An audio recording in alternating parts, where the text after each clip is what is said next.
Hello दोस्तों, कैसे हो आप सब। तो चलिए आज हम स्टार्ट करने वाले हैं बेसिक अकाउंटिंग प्रिंसिपल्स का पार्ट नंबर 2। आज कहीं मत जाइएगा क्योंकि आज मैं डिस्कस करने वाला हूं जो भी आपकी प्रॉब्लम्स हैं, जो भी आपके डाउट्स हैं यहां पे। तो मैं सबसे पहले कॉन्सेप्ट डिस्कस करूंगा, फिर मैं बताऊंगा भी कि डाउट्स कहां पे आप लोगों को आते हैं यहां पे। चलिए एक एक करके। पिछली क्लास में हमने देख लिया था कि जो हमारा अकाउंटिंग कॉन्सेप्ट था, जो बेसिक अकाउंटिंग एजम्पशंस था, going concern, consistency and accrual, वो तीनों कॉन्सेप्ट हमने देख लिए थे पिछली क्लास में। अब आते हैं नेक्स्ट कि अदर अकाउंटिंग कॉन्सेप्ट्स क्या क्या हैं और कौन से रूल्स हैं जो अप्लाई करने पड़ते हैं हमें अकाउंट्स करने के टाइम पे जब फाइनेंशियल स्टेटमेंट बनता है। और फाइनेंशियल स्टेटमेंट के टाइम पे मैंने बताया भी था आपको कि जो हमारा फाइनेंशियल स्टेटमेंट होता है, फाइनेंशियल स्टेटमेंट का बेसिक मतलब ये है कि हम अपना प्रॉफिट जब कैलकुलेट करते हैं ना, तो प्रॉफिट के लिए हम कौन सा अकाउंट बनाते हैं? प्रॉफिट एंड लॉस अकाउंट बनाते हैं, ठीक है। और इसके लिए कि हमारे पास कितनी चीजें बची हुई हैं, जैसे ये साल खत्म हो गया, एक साल का हम अपना रिकॉर्ड बनाते हैं, और जब ये एक साल खत्म हो गया तो हम एंड में देखते हैं कितने मेरे एसेट बचे हुए हैं, कितना सामान मेरे पास बचा हुआ, कितना पैसा आना है मेरे पास, और कितना मेरे पास से पैसा फर्म से जाना है। ये सारी चीजें हम क्या कर लेते हैं? रिकॉर्ड कर लेते हैं। उसको हम बोलते हैं बैलेंस शीट। क्या बोलते हैं उसको? Balance sheet. तो आप ये समझ लेना कि लास्ट में जितना भी रिकॉर्ड हमें करना पड़ता है, प्रॉफिट कैलकुलेशन और जितना भी सामान हमारे पास है, उसको हम लोग क्या बोलते हैं? फाइनेंशियल स्टेटमेंट बोलते हैं, ठीक है। अब इसके पहले जब मैं बात करता हूं कि अलग अदर अकाउंटिंग कॉन्सेप्ट में कौन सा सबसे पहले आता है, सबसे पहले आता है बिजनेस एंटिटी कॉन्सेप्ट। कौन सा आएगा? Business entity concept. क्या मतलब है इसका? इसका मतलब समझ लो, जैसे होता क्या है कि मान लो मेरे पापा ने मुझे पैसे दिए 5 लाख रुपए, और मेरे पापा ने बोला कि एक काम करो, इससे बिजनेस स्टार्ट कर दो। अब मेरे पापा ने वो पैसे 5 लाख रुपए मैंने क्यों किस लिए दिए थे? बिजनेस स्टार्ट करने के लिए। लेकिन उसमें से मान लो 10,000 रुपए का मैंने फोन खरीद लिया, तो क्या वो 10,000 रुपए बिजनेस के काम में आया? नहीं। बिजनेस के काम केवल कितना पैसा आएगा? 4,90,000 रुपए। लेकिन पापा ने कितने दिए थे? 5 लाख रुपए। तो ये जो 10,000 रुपए निकाल लिए, इसको ड्रॉइंग बोला जाता है, इसको बिजनेस का एक्सपेंस नहीं बोला जाएगा।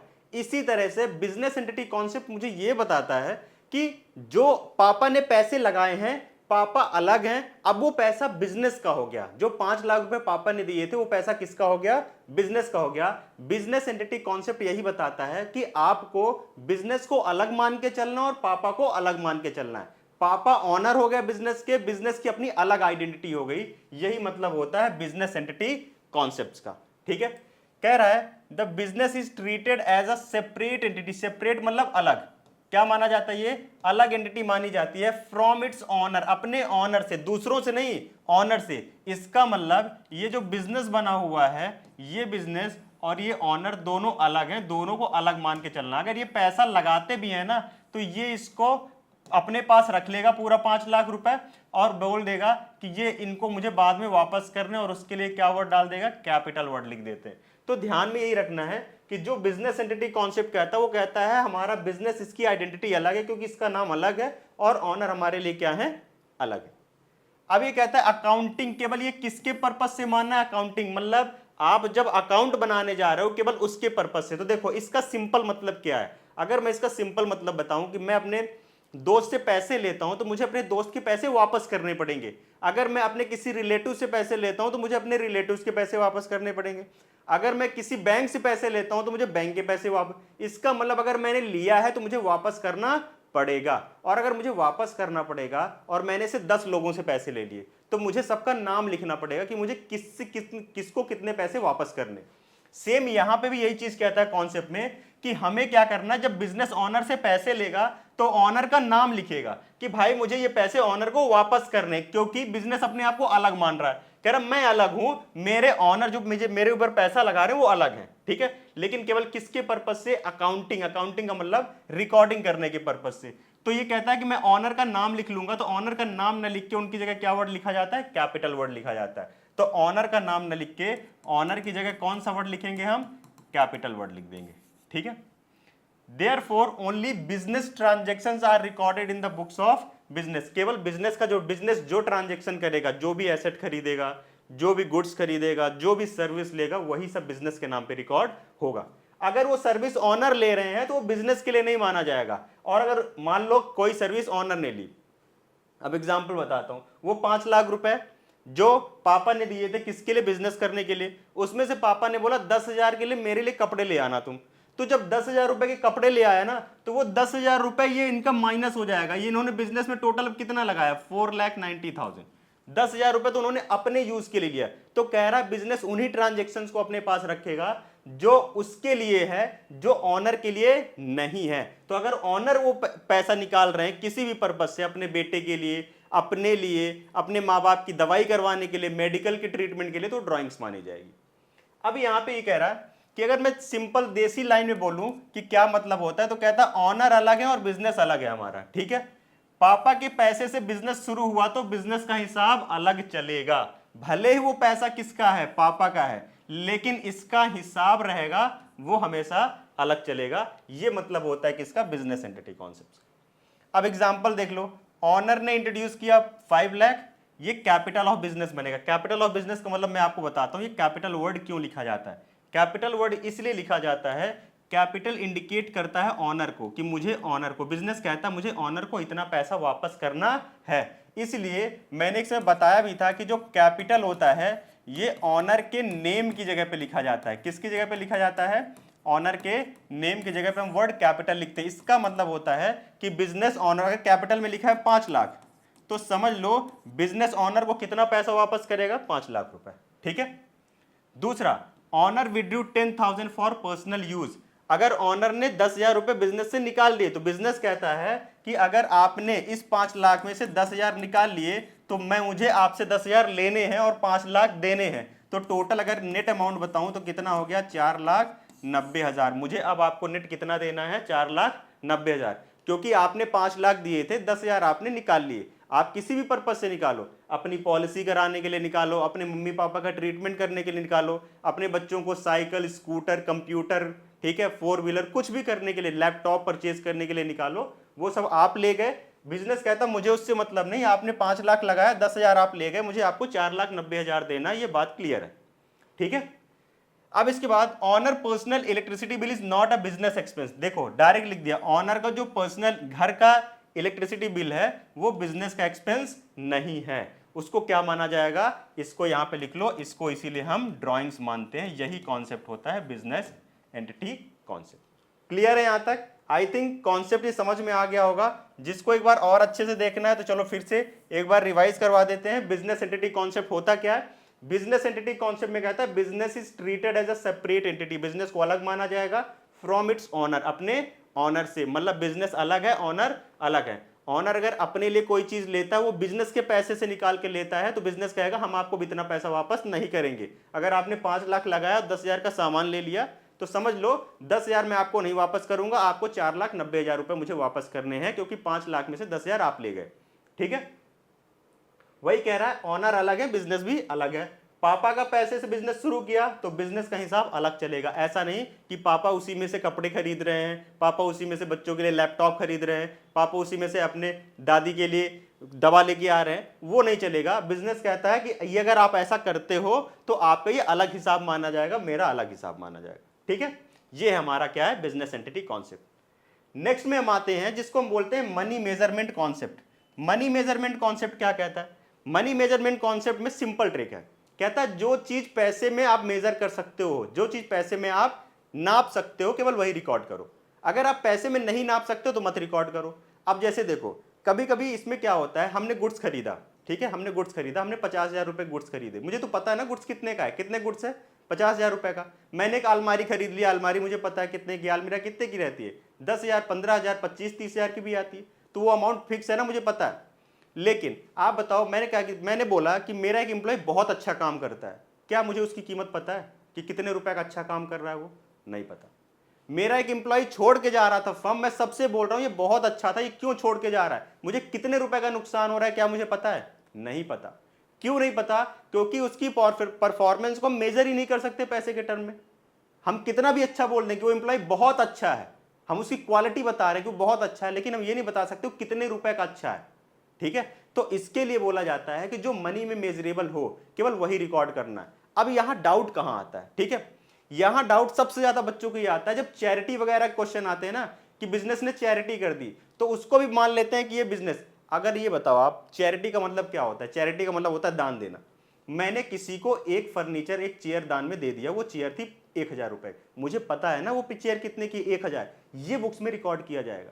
भले वो चैरिटी के लिए गया, ये मनी मेजरेबल है। आपने वो चेयर खरीदा था 1000 रुपए में, आप उसे दान कर रहे हो, आपने पैसे दिए थे उसके लिए, इसलिए आपको पता है। आपको एम्प्लॉय की परफॉर्मेंस का रेट पता ही नहीं है। आपको ये नहीं पता कि जो मेरे यहाँ मैनेजमेंट इतना एफिशिएंटली काम कर रहा है उसकी कीमत क्या है। आप सैलरी दे रहे हो, अच्छी बात है, आप सैलरी को रिकॉर्ड कर दो। आप सैलरी दे रहे हो क्योंकि पैसे में जा रही है सैलरी, आप सैलरी दे रहे हो तो रिकॉर्ड कर दो। लेकिन आपको यह नहीं पता कि आपका मैनेजमेंट कितना बेहतरीन तरीके से काम कर रहा है। मैंने अगर किसी से बोल दिया कि मैं, हमारे यहाँ XYZ 3 नाम के बंदे हैं, मैं तीनों को 20-20 हजार रुपए की सैलरी देता हूं, ये मुझे पता, ये रिकॉर्ड कर दूंगा 60,000। मैं उनसे बोलूं कि ये तीनों बंदे बहुत बढ़िया काम करते हैं, हमारी फर्म को उठा के रखे हैं, हमारी फर्म को एकदम टॉप पे बैठा के रखे हैं, ये मेजर नहीं कर सकता मैं। तो इसलिए कभी ऐसी चीजें आ जाएं जिसको हम मेजर नहीं कर सकते पैसे के टर्म में, तो हम उसको यहां पे रिकॉर्ड नहीं करेंगे, अपनी बुक्स में रिकॉर्ड नहीं करेंगे। हमें लिखना नहीं, उसकी एंट्री ही नहीं बनानी, हमें यह समझना है कि वो हमारे किसी काम का है ही नहीं है। अब कह रहा है देखो, only those transactions and events, transaction and events मैंने बता दिया था पहले ही, उसको वहां पे ट्रांजेक्शंस क्या होता है, ट्रांजेक्शन जो हम लेन देन करते हैं, जैसे कोई चीज आ रही, कोई चीज जा रही है, या अभी नहीं आ रही बाद में जाएगी या बाद में आएगी, वो ट्रांजेक्शन है। इवेंट्स क्या होता है, इवेंट होता है जब हम किसी चीज को कैलकुलेट करते हैं। जैसे हमने बताया था, अगर आपने कैश में ट्रांजेक्शन कर रहे हैं तो लास्ट में आपको पता करना पड़ता है कि भाई मेरे पास कितना कैश बचा हुआ है, वो है इवेंट।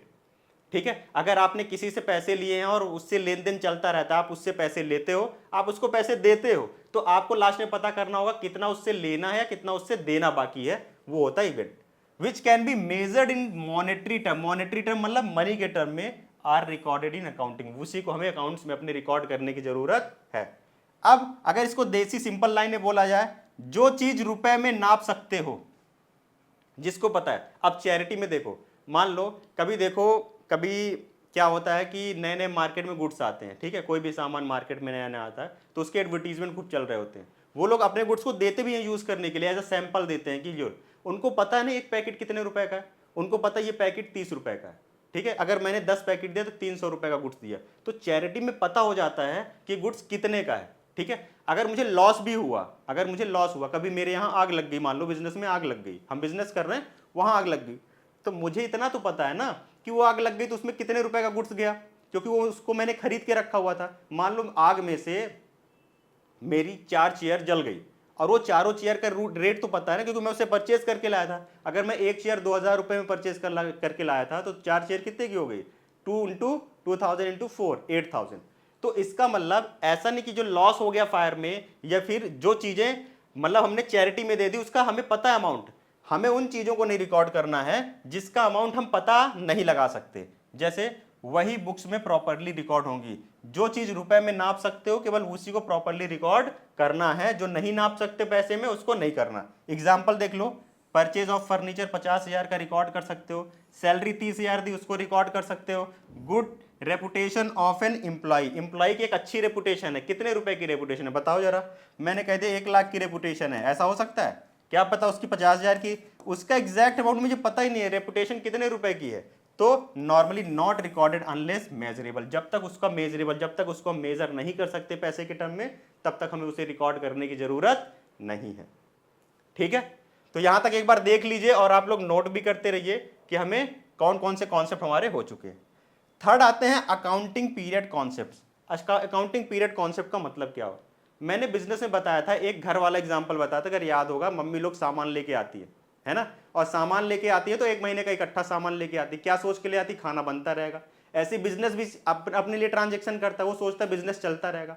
अब बिजनेस तो लाइफ टाइम चलता रहेगा ना। अगर आप सोचो कि मेरा बिजनेस तो 10-15 साल 20 साल ऐसे सोच के करते हो कि भाई ये बिजनेस चलता रहेगा, लेकिन मुझे अगर ये पता लगाना हो कि बिजनेस अच्छा परफॉर्म कर रहा है कि नहीं कर रहा है, बिजनेस सही चल रहा है कि नहीं चल रहा है, तो मुझे एक पीरियड का मतलब कि 1 महीने का या 4 महीने का या साल भर का मुझे क्या निकालना पड़ेगा, प्रॉफिट कैलकुलेट करना पड़ेगा, लॉस निकालना पड़ेगा। उसको हम लोग बोलते हैं अकाउंटिंग पीरियड कॉन्सेप्ट। मतलब अकाउंट्स कहता है कि आपको 1 साल का, मतलब 1 अप्रैल से लेके 31, तो जितना भी उसका लाइफ टाइम होता है ना, क्योंकि बिजनेस तो हमेशा चलता रहेगा, तो हम उसको 1-1 साल के टुकड़ों में बांट देते हैं कि हम 1 साल हो जाएगा 1 अप्रैल से 31 मार्च, तो हम उसका प्रॉफिट वगैरह निकाल लेंगे। फिर अगले साल अप्रैल से फिर शुरू करेंगे 31 मार्च, फिर हम निकाल लेंगे प्रॉफिट। नेक्स्ट ईयर फिर जाएंगे, अप्रैल से स्टार्ट करेंगे 31 मार्च। तो ये कह रहा है इसी को बोला जाता है अकाउंटिंग पीरियड। मतलब आप जब पूरे बिजनेस की लाइफ को, जितना बिजनेस चलेगा उसको एक एक साल में बांट देते हो और कहते हो कि हम अपनी परफॉर्मेंस इसी के हिसाब से पता लगाएंगे और अकाउंट्स वगैरह भी इसी के हिसाब से मेंटेन करेंगे हर साल, तो उसको हम बोलते हैं अकाउंटिंग पीरियड कॉन्सेप्ट। क्या है? The continuous life of a business, ठीक है, is divided into specific period. Specific period मतलब जैसे एक साल, यूजुअली ज्यादा क्या होता है 1 year, to determine profit and loss and financial position of each period. मतलब कि हम ऐसा क्यों करते हैं? ताकि मुझे पता चल सके कि भाई हमारा बिजनेस सही चल भी रहा है कि नहीं रहा है, हमें आगे बंद करने की तो जरूरत नहीं है, इसीलिए हम ये काम करते हैं। देसी लाइन में क्या है? बिजनेस तो हमेशा चलता है, सही बात है, पर रिपोर्ट बनाने के लिए उसको साल साल में तोड़ देते हैं, ठीक है। बिजनेस तो क्या रहेगा? हमेशा चलता रहेगा, लेकिन जब भी मुझे रिपोर्ट बनानी है तो हम उसको एक एक साल में तोड़ देते हैं। एक साल का रिपोर्ट बनाएंगे, फिर अगले साल का बनाएंगे, फिर अगले साल का बनाएंगे, उसी को हम बोलते हैं अकाउंटिंग पीरियड कॉन्सेप्ट। जैसे profit for the year ended 31 मार्च, कोई हमसे बोल दे प्रॉफिट 31 मार्च का निकालना है।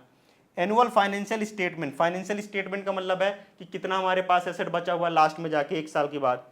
Quarterly financial reporting, financial reporting मतलब एक क्वार्टरली मतलब कितने महीने का? 3 महीने का मांग लिया, तो वो भी एक टाइम पीरियड होता है। तो अकाउंटिंग पीरियड कॉन्सेप्ट सिंपली कहता है, इसमें सिंपल है, एक साल का हम जितना भी रहेगा, जो भी डेटा है, जो भी बिजनेस हमारा लगातार चलता रहेगा, हम एक एक साल में सबको क्या कर लेंगे? डिवाइड कर लेंगे और हर साल प्रॉफिट निकालेंगे। इसीलिए बोला जाता है 1 अप्रैल टू 31 मार्च ईयर। तो आपको भी जो भी अकाउंट बनाना है, ध्यान रखना, आपको जो भी अकाउंट बनाना है हमेशा एक साल का ही सोच के बनाना, ठीक है।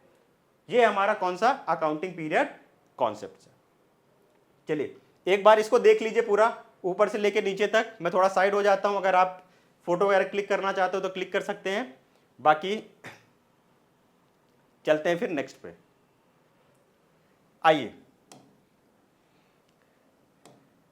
नेक्स्ट जो हमारा कॉन्सेप्ट जिसको बोलते हैं कॉस्ट कॉन्सेप्ट। कॉस्ट कॉन्सेप्ट का मतलब क्या होता है? जैसे देखो, हम कोई एसेट वगैरह खरीदते हैं बिजनेस के लिए, लैंड ले ली, बिल्डिंग ले ली, मशीन्स ले ली। अब ये लैंड बिल्डिंग मशीन लेते हैं तो हम उसके लिए अमाउंट पेड करते हैं, ठीक है। हो सकता है वो अमाउंट जो मार्केट वैल्यू चल रही है उससे मुझे कम में मिल जाए, हो सकता है उससे ज़्यादा में मिले। कभी कभी ऐसा भी हो जाता है कि हम कहीं बहुत जगह नहीं सर्च करने जाते हैं, कोई सामान मुझे महंगा मिल जाता है, फिर हम सोचते हैं कि अरे यार सब जगह घूम लिए होते तो बढ़िया होता है कि नहीं।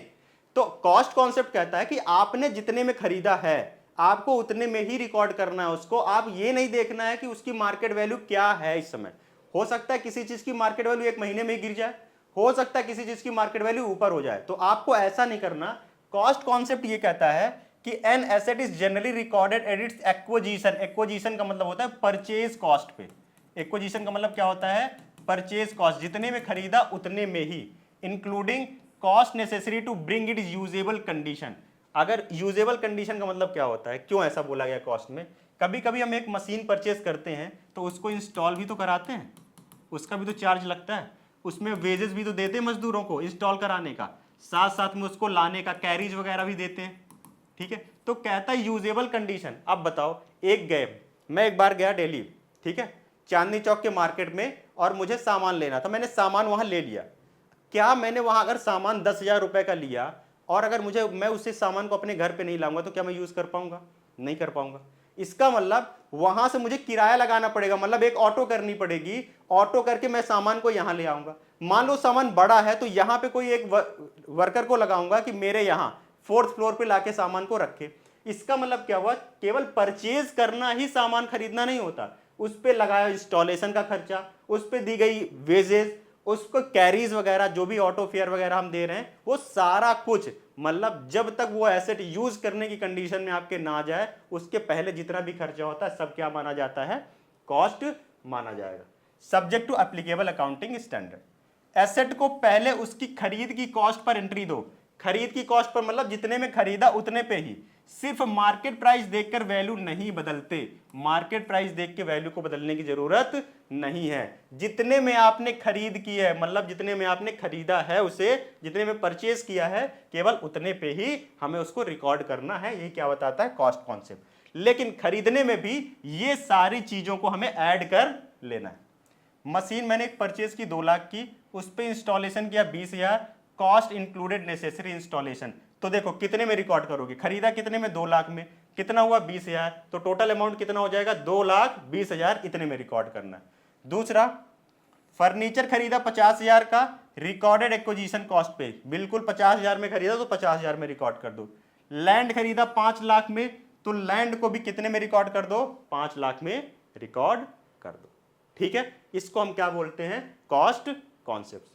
नेक्स्ट आता है हमारा dual aspect concept. Dual aspect concept क्या कहता है कि हर ट्रांजैक्शन की दो साइड होती हैं, एक जगह पैसा एसेट आएगा और दूसरी तरफ सोर्स भी होगा। इसका मतलब क्या होता है कि अगर आप ये बात करो कि अगर मेरे पास कोई चीज आ रही है तो यह तो कोई चीज जा रही होगी, ठीक है, आना और जाना दोनों साइड क्या होगा, बराबर। अब देखो इसका मतलब क्या होता है, वो हम एग्जाम पॉइंट ऑफ व्यू से क्या लिखना है वो देख लेते हैं। Every business transaction has two aspects, कितने एस्पेक्ट्स होते हैं, two, and the accounting equation remain asset is equal to liability plus capital. हम क्यों बनाते हैं asset is equal to liability plus capital, accounting equation वाले चैप्टर में जाकर के अच्छे से देखो वहां पे क्यों करते हैं ऐसा।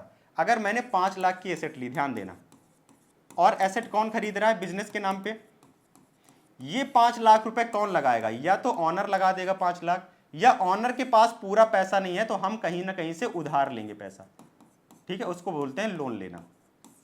ठीक, ध्यान दो, अगर बिजनेस में ये 5 लाख रुपए का सामान आया है तो ये 5 लाख रुपए या तो ऑनर भरेंगे या तो हम उधार लेके इसको सामान को खरीदेंगे। इसीलिए बोला जाता है कि जो भी एसेट आप खरीदोगे 5 लाख का इज इक्वल टू ऑनर का पैसा मतलब कैपिटल, या तो फिर आपने बाहर से उधार लिया है लोन वगैरह लायबिलिटी, इसलिए 5 लाख रुपए कैपिटल और लायबिलिटी क्या होगा, बराबर। कभी मान लो ऑनर के पास केवल 4 लाख है तो 1 लाख रुपए आपको क्या लेना पड़ेगा, लोन लेना पड़ेगा खरीदने के लिए, तो 1 लाख रुपए लायबिलिटी, 4 लाख रुपए कैपिटल, इसलिए बोला जाता है asset is equal to liability plus capital. तो एक साइड ये हो गया और दूसरा साइड ये हो गया। इसका मतलब कितने एस्पेक्ट्स होते हैं, हमेशा बोला है 2 एस्पेक्ट्स, कितने एस्पेक्ट्स होते हैं, 2, उसी को बोलते हैं डुअल एस्पेक्ट्स कॉन्सेप्ट। जैसे कैश इंट्रोड्यूस किया 1 लाख, तो कैश किसने लगाया होगा, ऑनर ने, तो कैश आया और ऑनर के लिए क्या नाम लिखना है, कैपिटल, तो कह रहा है कैश हमारा बढ़ा और कैपिटल भी हमारा बढ़ा क्योंकि मुझे इतने पैसे देने हैं। गुड्स परचेज ऑन क्रेडिट, तो हमारा स्टॉक बढ़ा, हमारा स्टॉक बढ़ गया और हमारे क्रेडिटर बढ़ गए क्योंकि मैंने भी पैसा दिया नहीं, क्रेडिट का मतलब उधार पे, मैं बाद में पैसे दूंगा। क्लियर है, ये सारी चीजें अभी अच्छे तरीके से समझ में आ रही हैं। तो आइए अगला चलते हैं, revenue recognition concept. Revenue recognition क्या कहता है, ये मैंने एक्रोल में बताया था कि जब भी आप गुड्स को बेच रहे हो, ठीक है, मान लो मैंने आज गुड्स को बेचा, रिवेन्यू रिकॉग्निशन मतलब पैसे का आना, कैसे रिकॉर्ड करोगे, मैंने आज गुड्स बेचा 50,000 रुपए का, ठीक है। गुड्स क्या होता है, गुड्स वो सामान होता है जिस चीज का हम बिजनेस कर रहे होते हैं, उसको हम क्या बोलते हैं, गुड्स बोलते हैं। अगर मैंने आज 50,000 रुपए का गुड्स बेचा तो आप मुझे एक बात बताओ, अगर मुझे केवल 30,000 रुपए मिले तो मैं क्या बोलूं, मैंने कितने का गुड्स बेचा, 30 की 50,000 का। आप ये सोच रहे हो 30,000, आप यहीं पे दिमाग लगाओ, गुड्स रिवेन्यू रिकॉग्निशन का मतलब कहता है इनकम को मुझे रिकॉर्ड करना है जैसे वो चला गया। अगर गुड्स मेरे पास से 50,000 का जा चुका है, मेरे पास रखा नहीं है, चला गया 50,000 का गुड्स, तो मैं 50,000 ही रिकॉर्ड करूंगा, भले मुझे पैसे मिले अभी या बाद में मिले। तो रिवेन्यू रिकॉग्निशन का मतलब यही कहता है कि अगर काम हो गया, अगर काम होगा, आपने सामान बेच दिया तो जितने का सामान बेचा वो रिकॉर्ड करो, कितना पैसा मिला और कितना बाद में मिलेगा इससे कोई मतलब नहीं है। जितने की आपने सर्विस दे दी, जितने का आपने सर्विस दे दिया, काम कर दिया, उससे मतलब रखो। अगर आपने 40,000 रुपए की सर्विस दी है और आपको केवल 10,000 रुपए मिले, 30,000 बाद में मिले, तो 10,000 रिकॉर्ड नहीं करना, केवल कितना रिकॉर्ड करना, पूरा का पूरा 40,000। Revenue is recognised when it is earned. Earned का मतलब होता है काम का हो जाना, अर्न्ड का मतलब मिलना नहीं होता, मिलने का मतलब होता है रिसीव होना। अर्न्ड का मतलब आपने वो काम कर दिया, आपने गुड्स बेच दिया, आपने वो सर्विस दे दी। And the condition of recognition और satisfy rather than simply when cash is received. Rather than मतलब कि हमें ये नहीं देखना सिंपली कि मुझे पैसा मिल गया तभी हम, कह रहा पैसा हाथ में आना ही इनकम होना नहीं होता। कह रहा है कि पैसा हाथ में आ जाए, मुझे पैसा मिल जाए, इसका मतलब नहीं कि वो इनकम है। अगर मैंने सामान बेचा 50,000 का, मुझे मिला 20,000 हाथ में, तो मैं क्या मानूं वो 20,000 रुपए मेरी इनकम है? नहीं। तो किसको इनकम मानना है? इनकम तब मानना जाएगा जब अर्निंग का स्टेज कंप्लीट हो जाएगा। अर्निंग का स्टेज कंप्लीट हो जाएगा मतलब क्या हुआ कि जब हम सामान बेच देंगे और मुझे पता चल जाएगा कि मैंने इतने का सामान बेचा है तो मुझे इतने पैसे मिलेंगे, तो वही हमारा क्या कहता है, अर्निंग स्टेज, हम उसी को बोलते हैं। क्या बोलते हैं उसको? Earning stage. तो credit sale is recognised when goods are sold and delivered. कह रहा है जो क्रेडिट उधार में हम सामान बेचते हैं, तो अगर गुड्स हमने दे दिया तो हम मान लेंगे वो हमारी इनकम। अगर मैंने सर्विस दे दी, भले मुझे पैसे मिले नहीं मिले, लेकिन हम उसको मान लेंगे वो हमारी इनकम है। क्लियर है यहां तक? तो आइए इसके बाद दो और इसमें कॉन्सेप्ट बचे हुए हैं। एक है हमारा मैचिंग कॉन्सेप्ट और एक है हमारा ऑब्जेक्टिव कॉन्सेप्ट। मैचिंग कॉन्सेप्ट का मतलब क्या कहता है?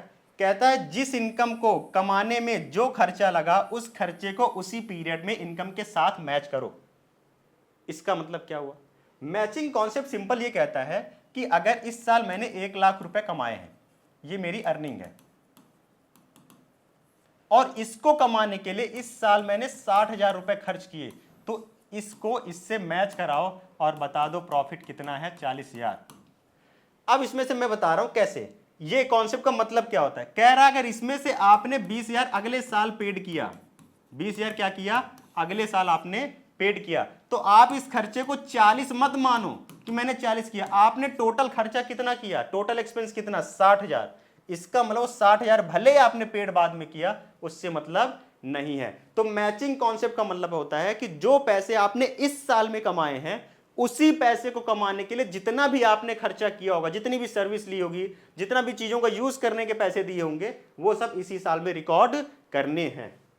Expenses incurred to earn revenue a particular accounting period should be recognized in the same period as that revenue। कह रहा जो भी एक्सपेंसेस आप करोगे उस इनकम को अर्न करने के लिए, उसको उसी साल में रिकॉर्ड करना है to determine correct profit and loss. अब मैंने इसमें बता दिया ना, 60,000 आपने इसी साल खर्चा किया था, आपने यूज किया, सर्विस ली, लेकिन आपने उस सर्विस को पेड कब किया था, अगले साल। तो ऐसा नहीं करना कि 20,000 अगले साल ले जाओ, 40,000 इस साल, पूरा का पूरा 60,000 इसी साल करना है। चलिए इसका एक एग्जांपल देख लेते हैं बेस्ट।